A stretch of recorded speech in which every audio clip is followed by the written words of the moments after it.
Welcome back to the Voice of Job Seekers. This is Mark, and I'm your host for today. This is the Voice of Job Seeker podcast, and I'm always trying to reimagine and hack the job process for you. Are you trying to create a body of work to stay in demand? This podcast is for you. Even if you're unemployed or underemployed, be glad to help you make your journey a little bit easier through this podcast. Today's guest is someone I just stumbled upon her podcast, and it led me to her USA Today columns, and it led me to some other stuff that she was doing. Her name is Hillary Sutton. She has a podcast called Hustle and Grace.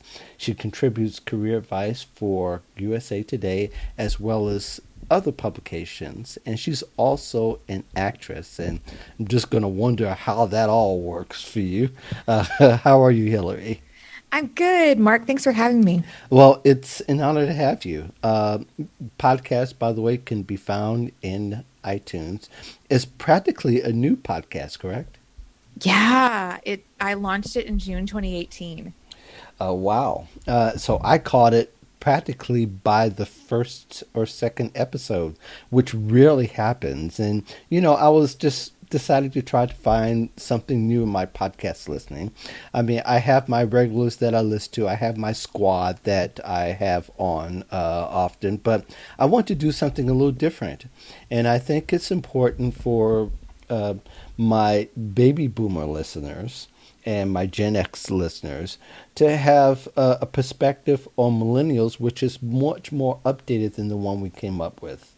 Back about 2010, 2011, we all start to become a little bit riveted in our view of how the media was portraying millennials, which to me wasn't all that bad. In fact, I found it easier to work with millennials than people my age because of the technology, I guess. But I think what we want to do is try to dispel some of the myths that we have. And I checked out a few of the studies that you've sent me on millennials and what they want and how they approach the job search.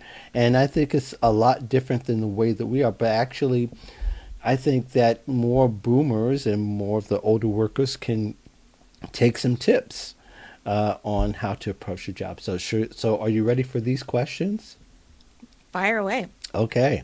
So um, one of the contrasting differences, I think, that as a lot of older workers tend to hold on to the past, is that and probably we hear from the media that millennials are on the move all of the time, and they're always switching jobs, and they can't be reliable. That's not particularly true, is it?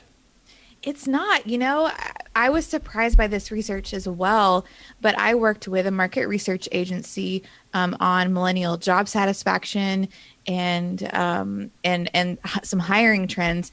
And what Hmm. we found was that more than likely non-millennials have one foot out the door looking for other opportunities, and a lot of millennials um, are actually not actively searching for something new.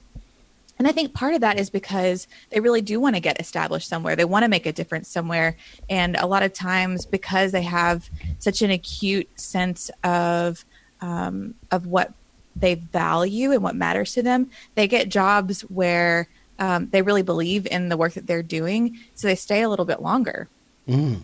So are employers inviting them to stay longer as well?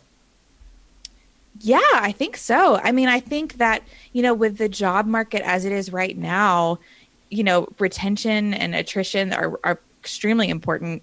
Hmm. And employers really want to keep those millennials who do have a finger on the pulse of what's happening with technology. I think that's a big piece of it. And a lot of them are also those middle managers. They're on the rise. A lot of, I mean, the bracket of millennials that I fall into Hmm. are people who graduated college, about 10 years ago. So Hmm. they're becoming those middle managers, and you really, you can't do business without them. Well, that's particularly true. And I think as the middle manager role has expanded throughout the past 10 years is sort of a combination or a combination of doing other people's jobs too, which kind of might be part of the skills gap. I'm not particularly sure, but it seems like a lot of the old duties and things that were of the past used to be somebody else's jobs used to be becomes a combination of a bunch of other jobs, and therefore you have millennials who've grown into that role of being a middle manager. Absolutely. I mean, I think that, companies were forced to have leaner operations around the time of the recession. And that meant, people took on more job responsibilities. And I think that for a lot of companies, they've just kept it that way. It's just the adjustment that's been made. Right. Now, a lot of switching has been the motivation for a lot of us who grew up a lot earlier. um, you switched a lot because you were trying to make more money. Mm-hmm. And according to the study, that's not necessarily true anymore, that the money's becoming a motivation for a lot of career moves. For some, I'm sure it is, but it's not the primary reason. Yeah, I think for millennials, definitely, job growth, greater opportunities are probably maybe even the highest value that they have. Hmm. And of course, more money is helpful. But for millennials, especially those like me who, came into the job market when things were so bleak, they're looking at it more holistically. They want to Hmm. know what other kinds of perks they're going to have. They want to know if they're going to be able to profit share or to have, unlimited paid time off or whatever it is. So they're looking not only at just like the bottom line salary, but they're looking at the whole picture. And that's really helping them make wise decisions, I think, about moving forward in their careers. Now, I know you write a lot about internships, or you've written at least a few articles about internships. Yeah. Do you think that that is something that they're able to glean during their internship about how the job market really works, or are they getting a proper introduction, you think? That's a good question. I think internships are a fantastic way to kind of dip your toe into the pool of any given field. And I think that, I mean, to me, a few quality internships can make or break and can really get you ahead as far as the relationships that you need to build, and can really make or break the direction of your career. I think it's a fantastic way to start, and it's not talked about enough. Yeah, I was just thinking about the scope of internships. It used to be the rite of passage, and it Hmm. still kind of is, in the sense that you just can't have one like when the way I came up. You've got to have several, and you've got to have several that kind of covers a fair amount of ground as far as your learning curve. Do you think that's changed since you've graduated from college, even? Yeah, I think it has. I mean, when I was graduating college, there was an understanding of you get a degree in something, you get one internship, and then you should be qualified for something entry level. Whereas, the post financial crisis generation has known that they have to have multiple internships, lots of experience. I mean, I think they hope for paid internships, but they don't Hmm. always get them. I had an intern that worked with me for a semester, and then she turned into a part-time assistant. And, by the time she graduated, she had 3 or 4 different internships under her belt. And then she was able to get something entry level full-time with benefits and everything fairly quickly upon graduation. But if she didn't have all that experience, I think that someone else would have beat her out for those roles. Yeah, I think there's a lot of ways that people need to become more creative in getting an internship. And one is, I guess, as instead of having one assigned to you, you can almost go and create your own internship. That's something we've learned over the last 10 years, and that's been fun with a lot of companies. You get the right person, you get the right fit for an internship, as long as you're not just you're the only thing you're doing is getting coffees and making copies. It should be a pretty valuable experience.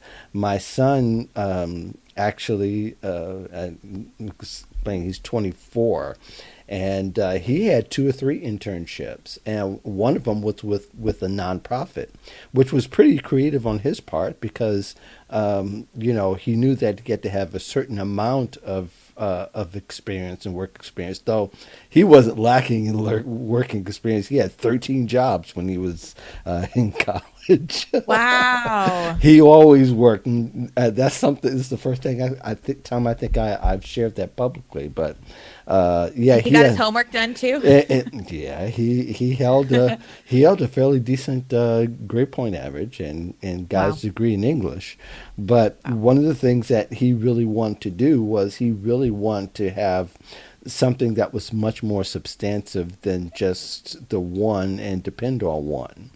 And I think a lot of his peers start to see what he was doing and start to think the same way. That it's not about the one and done anymore. It's about the having a nice little range of experience before you get out there and look for the real job, if you will. Absolutely. And I think an internship is a great place to kind of begin to build that portfolio too, Yeah. to show that not only did I go to school and I, learned these skills that you're supposed to have in this job, but I've also learned how to build relationships with people. Those Hmm. soft skills are things that you don't learn in the classroom. And I think that that's critical. Yeah, absolutely. Millennials also, according to the study, they don't care a lot about we hear about Google with the ping pong tables and Yes. that whole thing. They care more about the life extending perks than they do the momentary Game Boy experience. Yeah. Your thoughts on that? Yeah, I found that interesting as well. So, in the study that we worked on, we gave people sort of two columns of choices. Hmm. Would you rather take more money and no perk or less money with a perk? And so, on one side of the one column said, would you rather have a higher salary or would you rather have a little bit of a lower salary with a clear path for growth and advancement? Well, the millennials chose the lower salary with clear path for growth and advancement.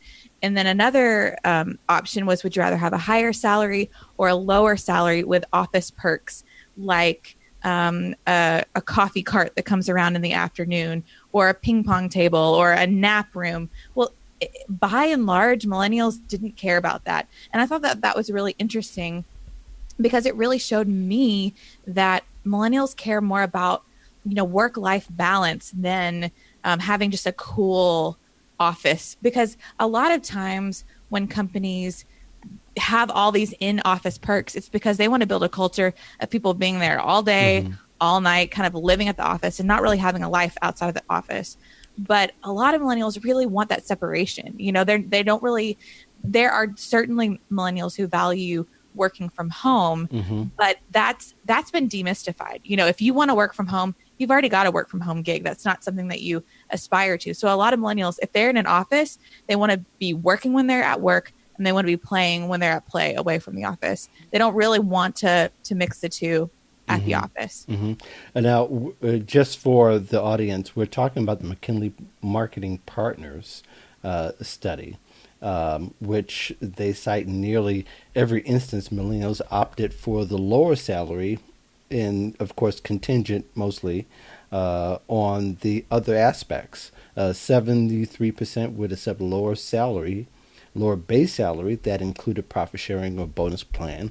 62% said if a company made a great first impression before during the interview process, they would accept a lower salary offer.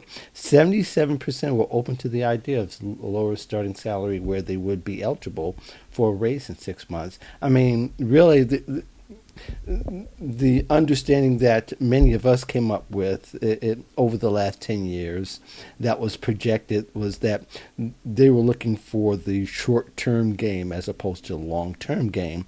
This study kind of debunks that as a myth. Yeah, I mean, I thought it was really interesting that millennials, by and large, they really have a holistic perspective when it comes to job satisfaction and career satisfaction. Right. Now, I know that PTO is a big deal. A lot of companies have been going there for quite a few years now. Even my corporate job way back when, PTO was becoming a much more prominent part of giving people time off. Now it's expanded to having unlimited time, which really isn't that kind of a big deal. Thinking, oh, they'll just take advantage of all the time possible, and that's not necessarily true. Yeah, it's not necessarily true. I think that a lot of millennials really like the idea of let me do my job, and if I happen to do it faster than someone else, let that be my reward that I get work done quickly and that I'm efficient. You Hmm. know, don't punish me for my efficiency. And the truth is too, if you look at studies that show people with unlimited paid time off versus those who have only certain days, a lot of times the people who have unlimited paid time off don't take more time off than those who have more limitations, but they have the freedom to make that choice themselves. And that's the difference. Yeah, so it matters more when I can get the time off as opposed to how much time I can get off. And if it's a Hmm. time, if I can control the time, then it'll be much more valuable than having certain times blocked off like a lot of offices do. Absolutely. Absolutely. So, uh, just to kind of wrap up the whole perks thing, perks are much more meaningful when they're holistic and that they point to the quality of life than it does to be able to have the indulgence of life. Is that a better assessment? Yeah, I think that's a great conclusion to draw. I mean, millennials are just attuned to, I mean, we've heard it for a long time. They're attuned to authenticity. You know, Hmm. their BS meter is really high. And so when it comes to things like company culture, they want to feel that authentic, positive environment, and they can really tell the difference. And so Hmm. that really comes through in all of those perks and benefits that make them choose one company over another. Right. Let's talk a little bit about culture, and we can kind of start pointing to the end here. Uh, work culture, although it has kind of a broad definition, millennials definitely are much more invested in the culture, perhaps than my generation. I mean, I guess to what it means. For a lot of us, it was work and then go out afterwards, and that was, and that you're able to enjoy and to bond and team whatever. For millennials, there's a lot more caveats than that. Like they're interested in, can I get some coaching? Um, can I get a little bit more knowledge? Can I get something that will point towards my career trajectory? Is that is there a better way to list that, or did I hit that? I think you hit it. I mean, I think that millennials want their employers to be invested in their careers and in their lives, not just in what can I get out of you today. And I think they can really feel and tell the difference. It's little details like, a superior stopping in their office and saying, "Hey, thanks for going the extra mile last week on such and such a project." You Hmm. know, it's a CEO of a small business making sure that there's a holiday party for everyone to go to at the end of the year, rather than just scrimping and not having some way for the company to celebrate together. I mean, those are the kind of things that millennials, those sort of bonding experiences, those connecting points, Hmm. really mean a lot. Really mean a lot. Yeah, I imagine that. I think coming up, a lot of it was is the companies were taking care of you.